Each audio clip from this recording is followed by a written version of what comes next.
তো দেখতে পাচ্ছ এখন পা পড়বো, কারণ ওরা তো মুভি থেকে চলে এসছে, 9:30 বেজে গেছে। এখন পা পড়ছি, পরে যাব একটু রাত্রিরে ডিনার করতে। দেখি কোথায় যাওয়া যায়। মেয়ে বায়না করছে ও বিরিয়ানি খাবে, তো বাড়ির তো করে দিই, বললো আজকে বাড়ির খাবো না মা, বাইরে গিয়ে খাবো। তো ওই জন্য মেয়েকে আজকে নিয়ে যাচ্ছি।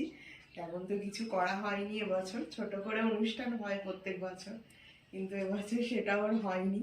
তো ওর যা যা আজকে ইচ্ছা সেগুলোই ওই জন্য করা হচ্ছে। ফার্স্ট টাইম মুভি দেখলো, আর দুপুরে তো একটুখানি মাংস ভাত দিয়েছিলাম, আর এখন ওর ইচ্ছা রেস্টুরেন্টে গিয়ে বিরিয়ানি খাবে। তো ওই জন্য নিয়ে যাচ্ছে, জোর করে আমার যাওয়ার ইচ্ছা নেই, তাই এখন পা করছি। ওরা চলে এসছে, এখন যাবো। দেখো, সঙ্গে থাকো।